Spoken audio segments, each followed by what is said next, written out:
मित्रों नमः संस्कृताय। मैं सुपर संस्कृत गंगा से आपका मित्र डीके।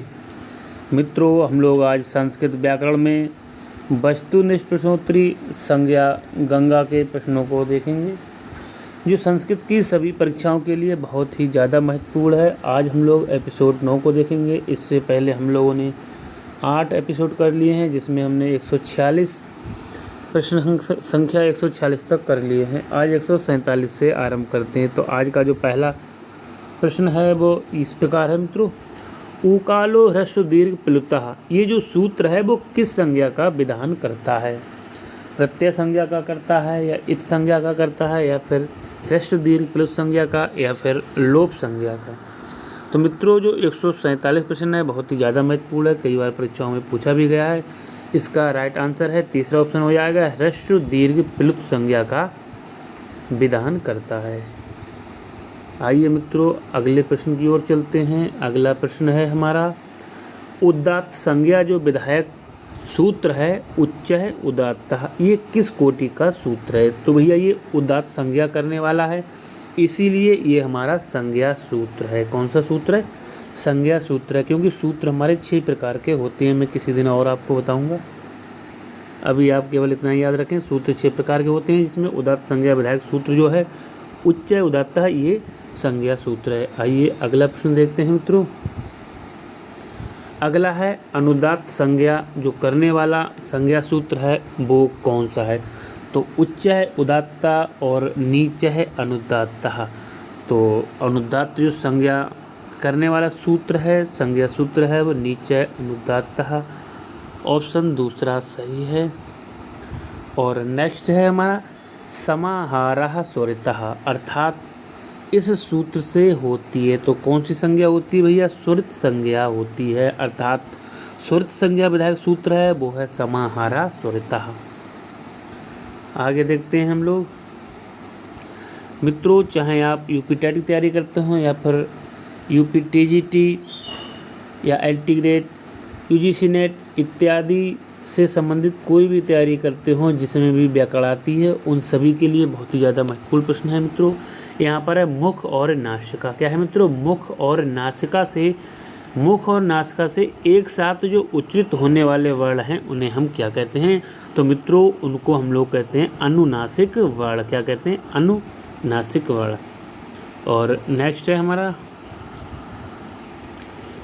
152 का देखेंगे। यहाँ पर है किस स्वर वर्ण का दीर्घ नहीं होता है? तो मित्रों ऐसा स्वर वर्ण कौन सा है जिसका दीर्घ नहीं होता है, अर्थात ह्रस्व होता है या फिर प्लुत होता है, जिसका दीर्घ नहीं होता है? 152 का मित्रों देखेंगे यहाँ पर। तो मित्रों जो हमारा जो लृ शब्द है इसका दीर्घ नहीं होता है मित्रों, इसका क्या है? दीर्घ नहीं होता है। आगे देखते हैं हम लोग 153 का। यहाँ पर निम्न में कौन ह्रस्व स्वर हैं? यहाँ पर ह्रस्व पूछा गया है मित्रों। पहला ऑप्शन है ए और ओ। तो मित्रों देखते हुए ये ह्रस्व लग रहे हैं, जबकि ये ह्रस्व नहीं है क्योंकि ये दीर्घ हैं। ये मिश्रित स्वर भी बोल सकते हैं। ए ओ ये भी मित्रों दीर्घ या मिश्रित स्वर हैं, जबकि आ और ई ये भी दीर्घ हैं। यहाँ पर री और री ये जो है वो ह्रस्व स्वर हैं मित्रों। आइए हम लोग देखते हैं ये ए और ओ या फिर ए और ओ ये कैसे दीर्घ हैं या मिश्रित हैं। तो मित्रों जो ए का निर्माण हुआ है छोटा आ प्लस ई, तो आई एक छोटा प्लस ई से ई के योग से ए बना है, जबकि छोटा आ प्लस ए के योग से हमारा ए बना है। उसी प्रकार ओ का निर्माण मित्रों छोटा आ प्लस छोटे ऊ के, छोटा आ और ऊ के योग से हुआ है, चाहे कोई सा भी ऊ हुआ मित्रों, औ ओ का निर्माण हो गया है, और छोटा प्लस ओ के योग से औ का निर्माण हुआ है, इसीलिए ये मिश्रित या संयुक्त स्वर कहे जाते हैं। तो मित्रों यहाँ पर हमारा चौथा ऑप्शन है, ये आपके जो स्वर दिए हुए ये ह्रस्व स्वर हैं, बाकी सभी दीर्घ स्वर हैं या फिर मिश्रित स्वर हैं, अर्थात कह सकते हैं लघु तो नहीं है। नेक्स्ट है कंठ, तालु आदि उच्चारण स्थान और आभ्यंतर प्रयत्न जिन वर्णों का समान हो वे आपस में होते हैं। तो उनको क्या कहते हैं मित्रों, जिसके जो है उच्चारण स्थान और आभ्यंतर प्रयत्न समान होते हैं उनको हम क्या कहते हैं। पहला ऑप्शन है सवर्णी होते हैं वे, दूसरा है सवर्ण संज्ञक होते हैं या फिर सवर्ण होते हैं, और है आपका लास्ट है उपरोक्त सभी। तो मित्रों लगभग ये एक दूसरे से मिलती हुई शब्दावली है, इसलिए उपरोक्त तीनों ऑप्शन सही हैं, हमारा उपरोक्त सभी सही है। आइए आगे देखते हैं मित्रों। 155 का है, यहाँ पर है कह रहा है सवर्ण संज्ञक जो वर्ण हैं वो नहीं है। कौन से सवर्ण संज्ञक वर्ण नहीं है मित्रों, तो री और लिरी आपस में सवर्ण संज्ञा होती है इनकी। का और घा ये एक ही वर्ग के हैं, जबकि जा और झा ये भी एक ही वर्ग के हैं। मित्रों यहाँ पर का जो है वो क वर्ग का है, जिसका उच्चारण स्थान होता है क्या है,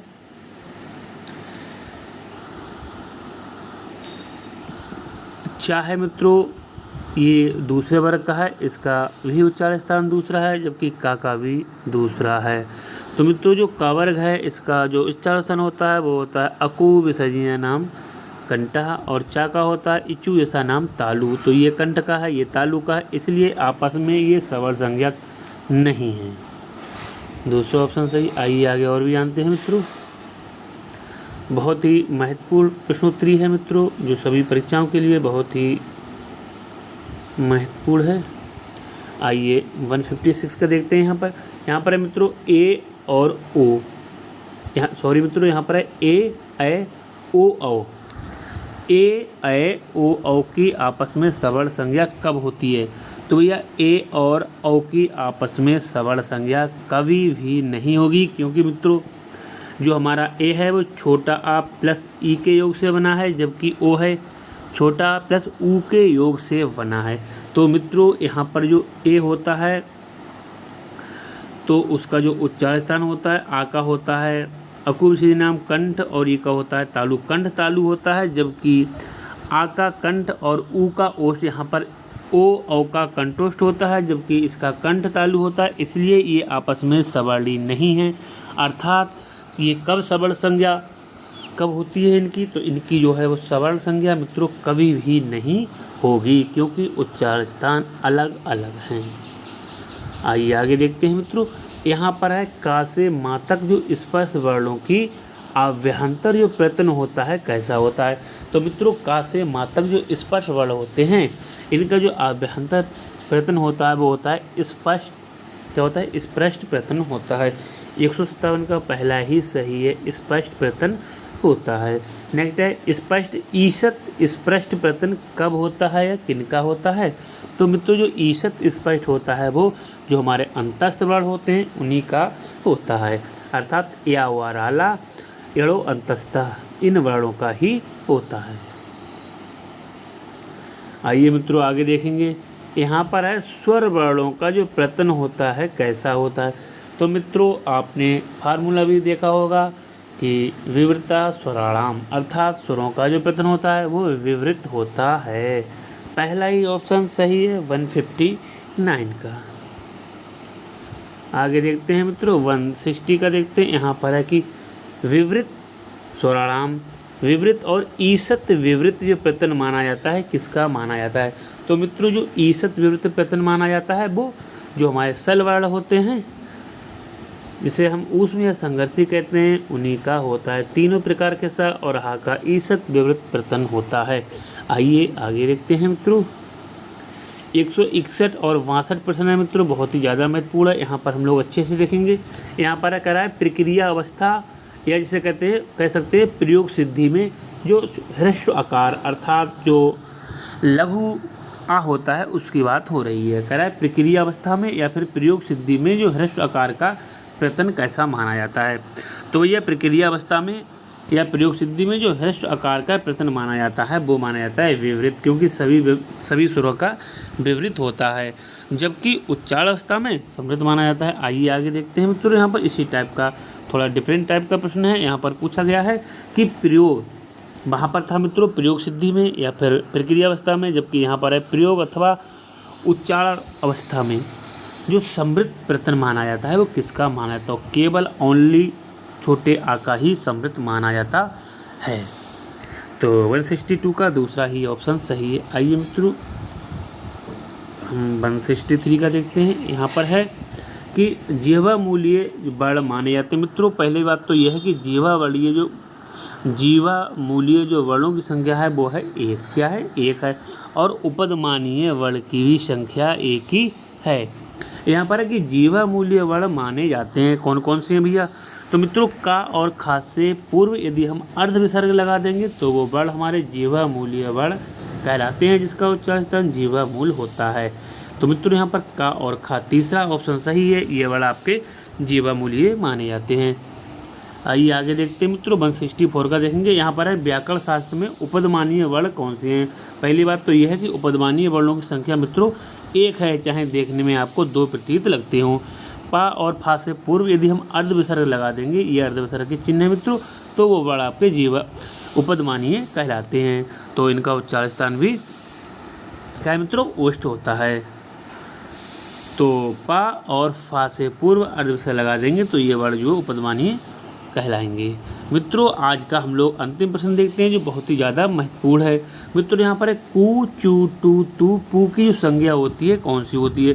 तो मित्रों सबसे पहले हम ये देखते हैं जो हमारी संस्कृत वर्णमाला है इसमें 5 वर्ग होते हैं, जिसका जो पहला अक्षर होता है उसे हम कू, जो कवर को कू के नाम से जानते हैं और चवर को चू के नाम से जानते हैं, जबकि टवर को टू के नाम से जानते हैं और तवर को तू के नाम से जानते हैं और पवर को पू के नाम से जानते हैं। तो कू चू टू तू पू इनकी जो संज्ञा होती है मित्रों वो उदित संज्ञा होती है, अर्थात ये उदित कहलाते हैं। कु चु तु टु पु उदिता। उदिता कितने, ये भी पूछा जाता है कि उदिता कितने हैं, उदित की संख्या कितनी, तो 5 ही हैं। प्रत्येक वर्ग का पहला अक्षर आपका कु चु टु तु पु के नाम से जानते हैं। तो हमारा यहाँ पर कु चु टु तु पु की जो संज्ञा होगी वो उदित संज्ञा होगी। तो मित्रों ये थे संस्कृत व्याकरण से संबंधित संस्कृत संज्ञा गंगा की बहुत ही महत्वपूर्ण प्रश्नोत्तरी। यहाँ संज्ञा से संबंधित सभी प्रश्न लिए गए थे जो संस्कृत की सभी परीक्षाओं के लिए बहुत ही ज़्यादा महत्वपूर्ण है। मित्रों हमारे द्वारा दिए गए प्रश्न आपको पसंद आते हैं, अच्छे लगते हैं तो वीडियो को लाइक शेयर और कमेंट भी किया करें। और जिन भाई बहनों ने चैनल को सब्सक्राइब नहीं किया है तो मित्रों चैनल को भी अवश्य सब्सक्राइब कर लें, जिससे आगे आने वाली वीडियो का नोटिफिकेशन आपको तुरंत प्राप्त हो सके। तो मित्रों आज के लिए बस इतना ही। नमः संस्कृताय। आपका दिन शुभ हो।